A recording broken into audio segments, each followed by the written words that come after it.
The idea that a political authority or the state can interfere in and try to control what is said in a thought in a university, for me, is an intellectual disaster for a democracy. If you live in a democracy, nothing tells you what the future is going to be. The future is what you, as a citizen body, decide at any moment it's going to be. I think that the whole way the world looks today, the inward turn to more protectionist economies, the inward turn to more nationalist and chauvinist politics across the world.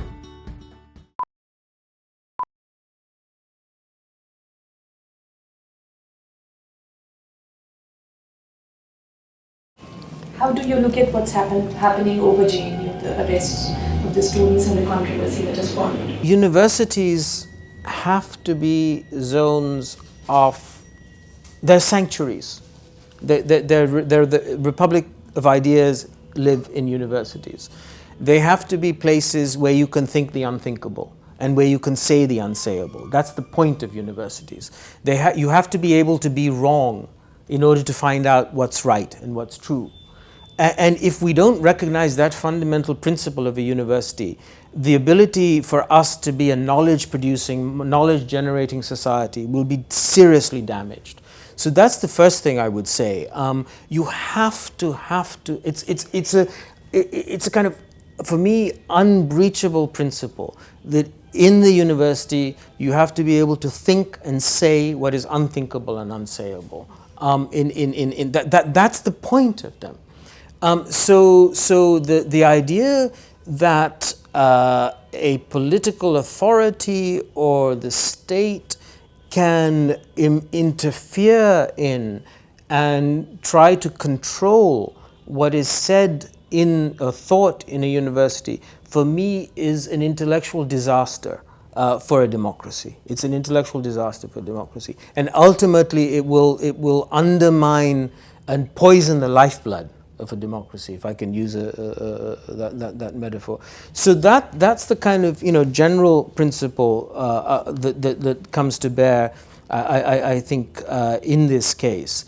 Now, I don't think this is the arena to go into the details but that, I think that's what we need to defend and uphold.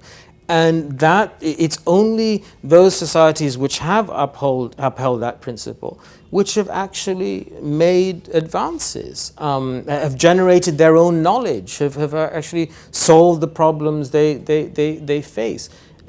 So that would be my general answer. Because history is is really contested right now.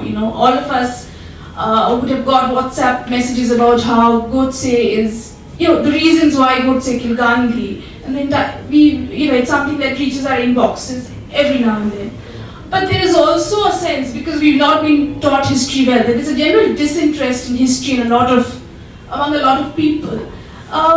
So in this particular time, how do you think historians should be addressing this? Because there's a lot of misinformation, there's a lot of photoshopping, there's a lot of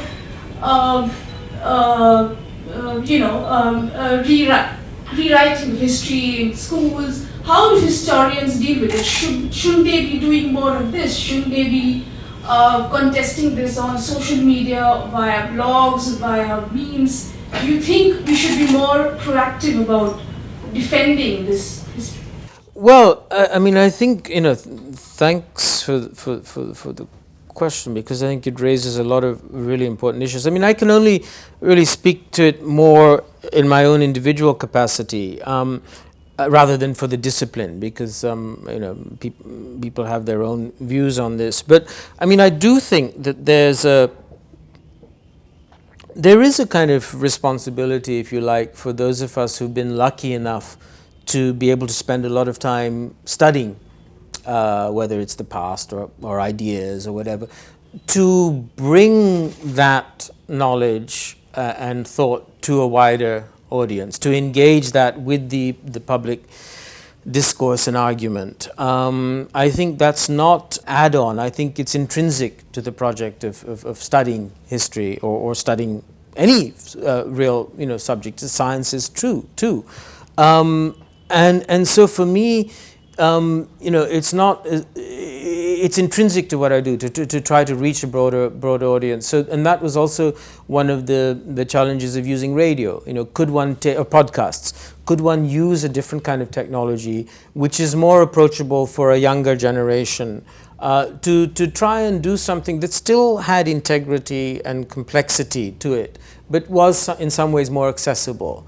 And I think that is really important, and precisely to show that so many of these figures that get described, that get captured, as you suggest, by ideological narratives or by political parties or by the state or by other interests, actually were so much more complicated and so much more interesting human figures, to get people interested, so that we can have an argument about them rather than simply turn them into to heroes or villains. So in a sense, part of what I wanted to do was demythologize in order to rehumanize.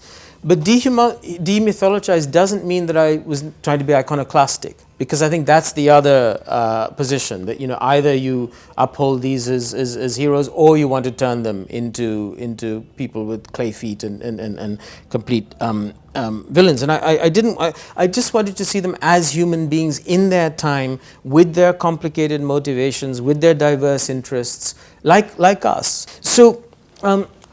But to come back to your point about the photoshopping and the misinformation that goes on, there's a great deal of that. But what's the answer to that? I mean, the answer to that is to be better informed, and to be more engaged and interested. And I hope that this kind of approach, which and this also I would want to say that in looking at our history, it's not a backward glance. It's a way of thinking about where we go next, about our future, and to me, and this is an important point. I mean, to me, history and understanding our history is the lifeblood of any democracy. And the reason I say that is this: that if you live in a religious society, in a theological society, let's say Iran, whatever.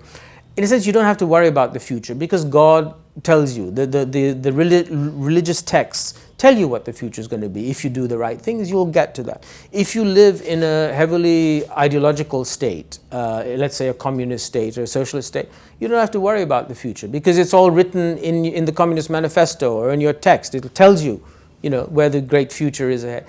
If you live in a democracy, nothing tells you what the future is going to be. The future is what you, as a citizen body, decide at any moment it's going to be. And what do you have to draw on to make those decisions? You only really have the past, how you've got to where you've got to, and why, what the lessons of that are, what's worked, what hasn't worked. So in that sense, for me, the history really is the schooling ground of democratic politics. Mr. Khilani, in a recent interview, you also said that India has only a sliver of time, a matter of years, in which to seize its chances. You've said in your updated Idea of India edition that after all, the faster history moves, the more likely is one to get left behind. Why do you say this? Why do you say that India has only a few years, or it could get left behind? Yeah, well, I do think that there is a kind of way in which history is accelerating, and in that sense, to go back to your first question, I think in that sense that we are somewhere different from where we were around 2 decades ago or so on. There's a greater volatility to opinion today, with better than I, with the way the social media works and so on. So there's a greater acceleration of what used to be more kind of sedate rhythms sometimes in the formation of opinion and playing out. And that means that that can be both positive and negative. That the positive opinion of something can change very quickly. And you see this in markets today. You see it both in democratic electorates, but you see it in markets today. The volatility of that, and that's as a result of the kind of the increasing density of the concentration and diffusion of opinion. the way in which people's opinions now can be aggregated through all these new technical ways, and also diffused in a much more rapid way. And that, I think, introduces because in the end we live in a world of opinion. I mean, in the 19th century, the British described their empire as an empire of opinion. Today, it's a kind of, if you like, a republic of opinion, if one can talk about it globally. But that it introduces this kind of volatility and acceleration. And so therefore, 15 years ago, we might have felt, opinion was running in India's favor. Everything was, the world wanted to embrace India's success. And we spoke about, how the world wants us to succeed. Well, actually, that's no longer true. I think that the whole way the world looks today, the inward turn to more protectionist economies, the inward turn to more nationalist and chauvinist politics across the world, this is going to have a huge effect on our prospects.